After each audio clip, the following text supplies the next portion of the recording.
इस समय हम संगलदान से रियासी की तरफ चल रहे हैं। एक अच्छी खासी स्पीड में चल रहे हैं। 100 kmph पर यह ट्रायल किया जा रहा है, CRS ट्रायल है। और इससे पहले कई दफा हमने आपको ट्रेन ट्रायल दिखाए हैं, लेकिन वो ट्रेन ट्रायल बिल्कुल अलग थे। वंदे भारत का भी ट्रायल आपको हमने दिखाया था, लेकिन ये नए रेल रूट का ट्रायल है। ये ऐसे रेल रूट का ट्रायल है जिसका इंतजार लंबे समय से किया जा रहा था, और लंबे समय के बाद संगलदान से रियासी के बीच में ट्रेन चली है। और जब यह ट्रेन चल रही है तो इस ट्रेन के अंदर हम मौजूद हैं। ये ऐतिहासिक लम्हा है निश्चित तौर पर, क्योंकि सीधा सीधा श्रीनगर को कहीं न कहीं जम्मू से जोड़ने की जो कवायद है वो रंग ला रही है। और अब सिर्फ और सिर्फ 17 किलोमीटर का हिस्सा बचा हुआ है, जिसको जल्द जोड़ दिया जाएगा। और यहाँ पर मैं आपको बता दूं, सावलकोट स्टेशन आने जा रहा है।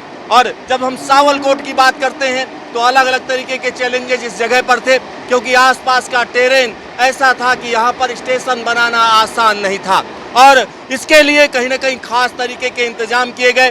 सावलकोट की अगर हम बात करें तो इस ट्रैक में जो देरी हुई है उसके पीछे कहीं ना कहीं सावलकोट को भी जिम्मेदार माना जाता है, क्योंकि सावलकोट में ट्रेन का जो ट्रायल है वो हम आपको दिखा रहे हैं। अब जल्द ही हम सावलकोट पहुंचने वाले हैं, क्योंकि ये सुरंग अभी थोड़ी ही देर में खत्म हो जाएगी और उसके बाद सावलकोट स्टेशन पड़ेगा। तो सावलकोट स्टेशन लंबे समय तक हमने आपको बार बार उसका कंस्ट्रक्शन दिखाया। हमारे तमाम दर्शक पूछ रहे थे कि आखिरकार यहाँ पर ट्रेन कब चलेगी। तो ट्रेन चलने का समय आ गया है, वक्त आ गया है। और इस समय की अगर हम बात करें तो CRS ट्रायल में मैं हिस्सा ले रहा हूँ, क्योंकि तमाम लोग यहाँ पर मौजूद हैं।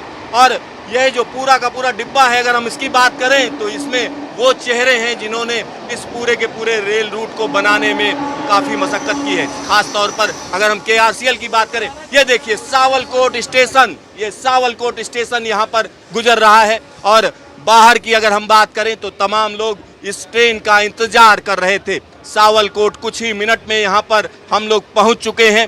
और आने वाले समय की अगर हम बात करेंगे तो सावलकोट से इसी तरह से ट्रेन गुजरा करेगी। अगली टनल के अंदर हम आ चुके हैं, और यह टनल अगर हम देखें तो इस टनल को टनल नंबर 13 बोलते थे, और टनल नंबर 13 की अगर हम बात करते हैं तो अब ये टनल नंबर 42 हो चुकी है। और यहाँ पर एक और चीज़ मैं आपको बता दूँ, यह टनल इसलिए खतरनाक मानी जाती थी क्योंकि इसी के अंदर मीथेन निकली थी, और हिमालय में मीथेन का पाया जाना कहीं ना कहीं चौंकाने वाला वाकया कहा जा सकता है। यहाँ पर एक और चीज़ मैं आपको बता दूं कि जब हिमालय में कहीं ना कहीं जब आप खुदाई करते हैं या टनल बनाते हैं तो आपको पता नहीं होता है कि आने वाले समय में क्या आने जा रहा है। और यह एक बड़ी बात मानी जा सकती है, क्योंकि यह बड़ा प्रोजेक्ट था और इसमें इस तरीके की कोई बहुत बड़ी दुर्घटना नहीं हुई जिसमें कोई चिंता की बात हो। यानी बड़ा संभल कर इस प्रोजेक्ट को पूरा किया गया, और इसमें तमाम चैलेंजेस को पार करते हुए आज स्थिति आ गई है कि यहाँ पर पैसेंजर ट्रेन चलाए जाने का